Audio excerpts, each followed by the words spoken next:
Hey, I'm Kurt from Boards 2D, and today we're making leather bracers.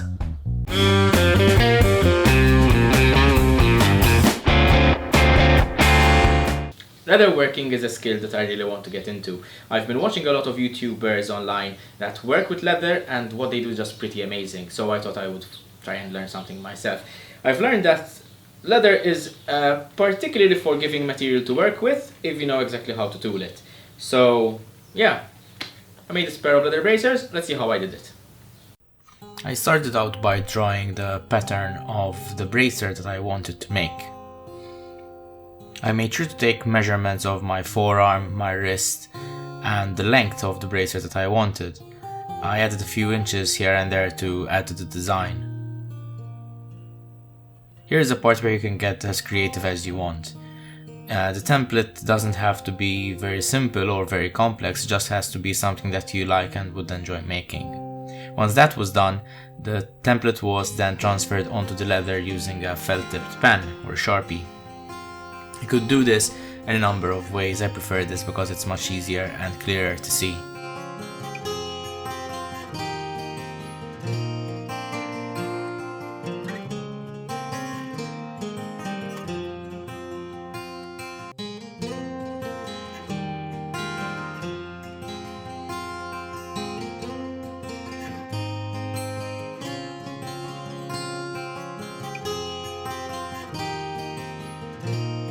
After the template was transferred onto the leather, I started by cutting the bracers out.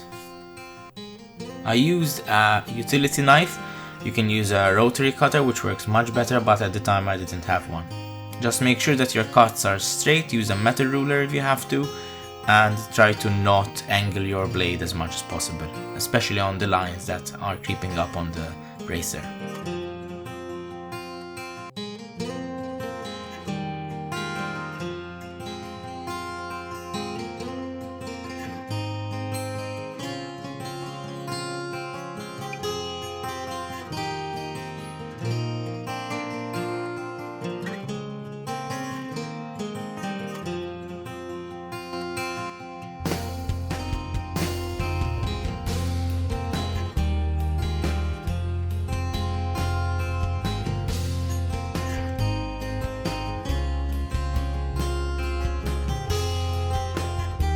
I wanted to carve something on the bracer, so I marked the middle and center points of both pieces. Then I lined up my artwork and made sure that it was as center as possible. Unfortunately, the art itself is not symmetrical, it's not completely symmetrical, so I had to adjust and make do with what I had. I wet the piece of leather so that I could start tooling it. Leather needs to be a bit damp when you're going to tool it or carve it or stamp it. It's very important to note that the leather does not need to be drenched all the way through, it just needs to have a moist enough core. It just needs to be saturated well enough. In order to carve, the leather needs to be damp and cool to the touch, but not wet. However, in this Maltese heat in the middle of summer, it just dries up way too quickly, so I ended up having to wet it multiple times.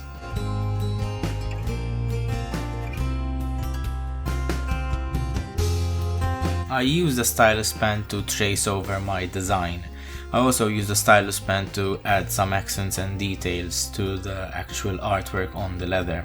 Sometimes it's much easier to use a stylus pen directly on the leather rather than on the tracing itself, especially when you need to get those details and tiny lines there. I use a steel bladed swivel knife to carve my leather, and it is what I used in this case.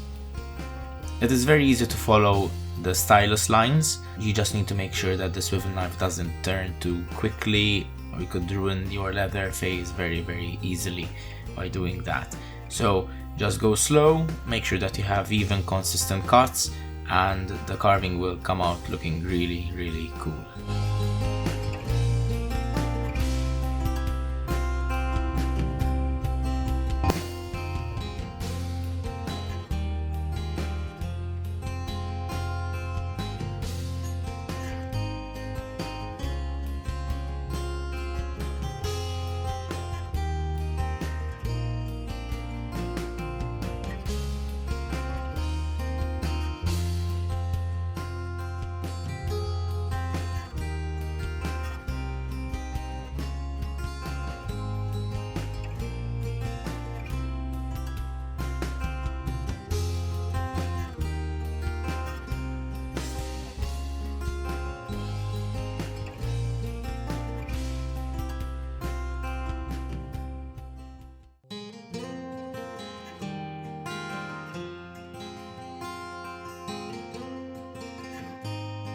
I love carving cross-hatch patterns on my designs.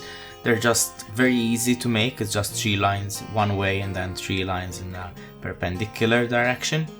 They're very easy to make and carve, and they just give that really nice accent to a piece. I bevel the edges and I slick them later on so they have a nice rounded edge.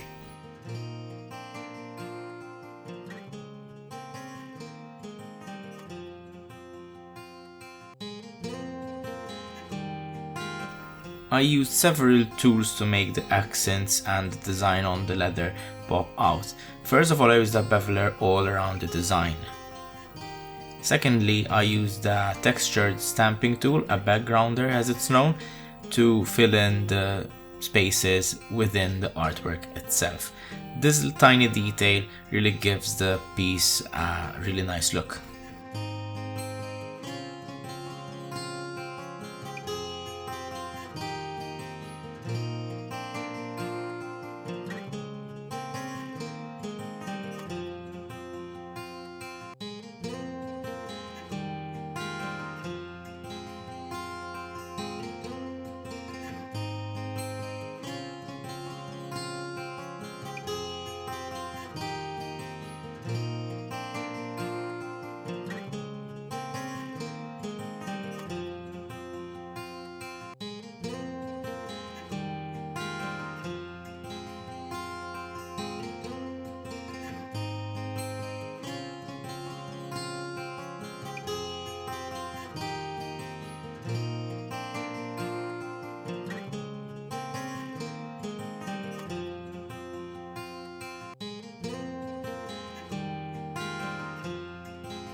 I made straps using the same techniques as the leather bracers, and these would serve as the fasteners for the actual bracer.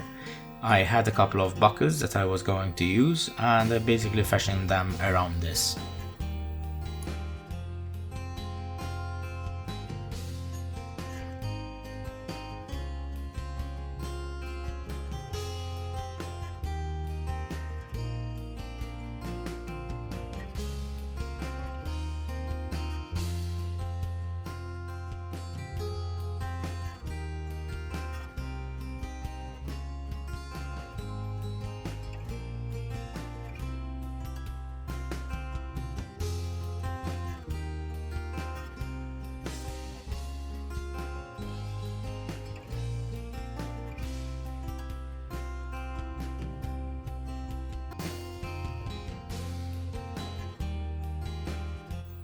I stained the bracers and the straps black. I made sure to do this before I installed the buckles, as this would stain them as well.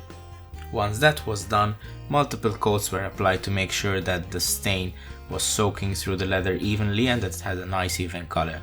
I used some contact cement as well as an actual thread and stitch to close the straps shut around the buckles.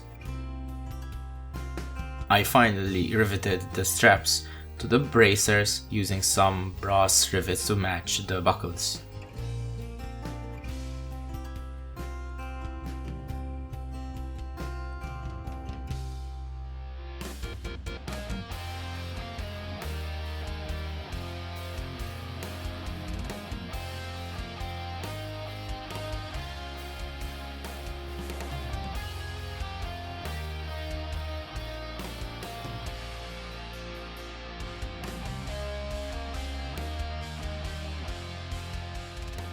Usually I finish my videos by saying that my projects are usually simple and you can make them as complex as you want, but I have to admit, making leather bracers is not a very simple thing to do. First of all, the leather itself, even though forgiving, can be a bit of a pain to work with. When it's moist, when it's wet, it can be very easily dented, so you have to be very careful not to drop any tools on it or nick it with your fingernails, because that dent will show up forever then. After finishing this project, I went online and did a bit more research, and I noticed that I could have improved a bit on some steps. So for example, where there are the buckles, where the pin is, where the pin meets the buckle, really there should have been a slot there so that it pivots freely. Something that I will fix and do later on. Another thing that I should have done was actually wet mold the leather. As they sit pretty comfortably on my arms. I made them a bit looser on the tightest setting because I'm expecting to wear these over some armor. So even though they're a bit loose now, they won't be when I'm wearing something like a gambeson, for example. So more importantly, why I made these bracers. A few friends of mine and myself included are going to Witcher School later on this year. Witcher School is basically a live action roleplay event based on our favorite game, The Witcher. And basically we'll be fighting monsters, we'll be attending classes, we'll be fighting with swords. It's going to be really awesome. So I wanted to make my own leather bracers. Naturally I could have bought these, but that's not as much fun as making them myself. This was a super satisfying project to make. At every step of the way you could see exactly what the product was going to look like in the end. Whether it's cutting the pattern, whether it is carving the leather, whether it is engraving and embossing the leather, whether it's staining, weathering, and finally assembling it. Leather is a very satisfying material to work with. I really encourage other people to go out there and actually get tools and get a piece of leather and start working with it. It is not particularly cheap, I have to admit, but that being said, it's a high risk, high reward kind of deal, so yeah.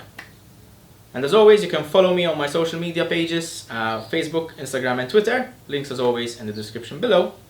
Just as I have been inspired by other makers out there to come to my shop, make something, I hope that you too can make something as well, because everyone is a maker.